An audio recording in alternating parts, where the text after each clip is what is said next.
Pernah di Timur Tengah, teman-teman sekalian, ada seorang anak, kata orang nakal. Kalau kami mengatakan tidak ada anak yang nakal, yang ada orang tua yang kurang sabar dalam mendidik. Yang hebat anak itu, aktifnya luar biasa. Permainannya di mana-mana, semua dipakai mainan. Ibunya satu kali masak, karena suaminya mau kedatangan tamu. Begitu masak, sudah bagus, siap dihidangkan. Tiba-tiba anaknya datang, bawa mainan, mainannya pasir, teriak-teriak, "Umi, umi, umi, umi, ibu, ibu, ibu, ibu." Ditaburkan pasirnya di makanan yang sudah jadi itu. Beng. Kisah nyata, bukan rekayasa.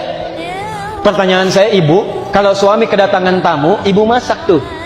Tamu udah mau datang, masakan sudah jadi. Anak ibu datang yang 5 tahun, Masya Allah, yang disayang-sayang itu, bawa pasir. "Mama," siram semua masakan. Pertanyaan saya, bagaimana respon ibu pada saat itu? Tuh. Kalau ibu nggak tahu konsep ini, wah, pasti nggak enak nih. "Kamu ya, anak siapa sih?" "Oh, anak siapa? Dia yang ngandung, dia yang nyusuin. Tanya anak siapa. Pergi kamu dari sini." "Oh, pergi." Coba lihat, apa yang dikatakan oleh ibu yang ini? Dalam keadaan emosinya meluap, diarahkan kepada doa. "Anta idhab ilal haram takun imaman fi." Kamu ini pergi kamu ke Masjidil Haram sana, jadi imam di sana.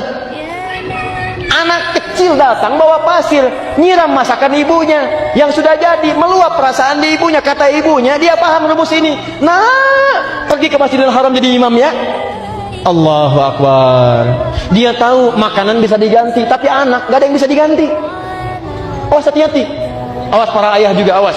Ibu, jangan karena main WA kemudian anak rewel, tiba-tiba Anda menjewer anaknya. Yang dibanting tuh WA-nya. Jangan WA anak ambil, jangan WA Anda ambil, anak di WO. Bukan Anda jewer anaknya, handphone yang dibanting. Karena tugas Anda kepada anak lebih penting dibandingkan tugas Anda WA-an.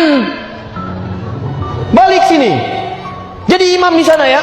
Apa yang terjadi? Kemudian hari anak itu benar-benar jadi imam di Masjidil Haram. Bahkan sekarang beliau ketua dewa imam di 2 masjid suci, Masjidil Haram dan Masjid Nabawi. Dialah Syekh Abdurrahman As-Sudais. Ibu tuh doa. Yang kedua, saya tutup. Tenang Bu ya, ini masih ada 3 poin lagi ya. Kita simpan dulu. Yang kedua, berdoa dengan bahasa yang menyentuh. Dalam Al-Quran itu setiap doa selalu diungkapkan dengan kalimat yang menyentuh. Sedangkan Allah Maha Perasa. Sedangkan perempuan, khususnya seorang ibu, nilai rasanya lebih kuat dibandingkan dengan laki-laki. Maka ibu cari bahasa yang menyentuh. Misal, ini kasus nyata. Saya dulu pernah mengasuh satu pesantren, kedatangan seorang ibu. Dia adukan anaknya. "Ustaz, anak saya itu susah sholatnya. Sulit." Ibu sudah ingatkan, sudah.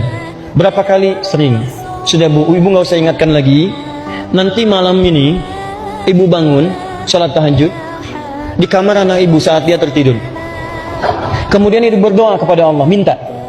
Cara berdoanya, mohonkan kepada Allah dengan segala fungsi keibuan ibu. Katakan, "Ya Allah, Engkau yang menitipkan anak ini kepada saya, bukan kepada ibu yang lain. Engkau yang jadikan ia, ya Allah, dikandung dalam rahimku, bukan di rahim perempuan lain.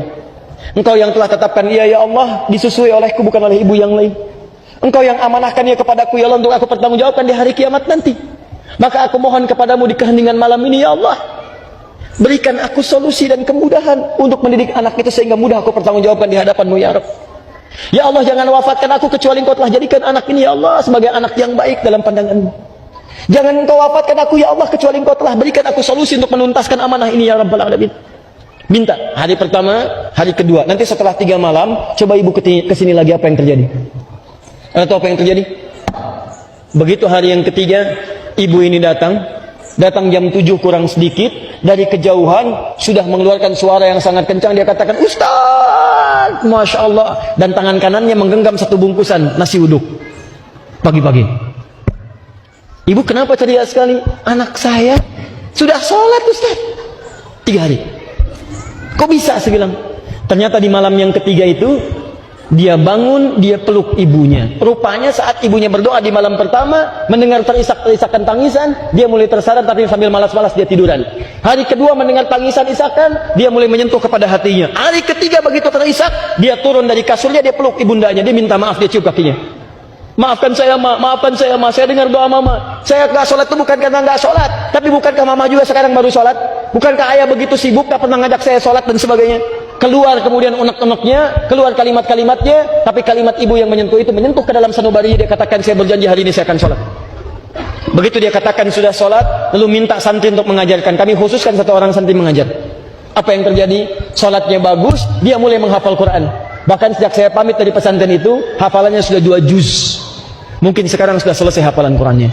Anda bayangkan, dari anak yang tidak pernah sholat, doa ibu yang sangat luar biasa, dengan doa itu merubah keadaan anaknya, sampai dia bukan sekedar sholat, tapi menjadi bagian dari ahli Al-Quran. Doa.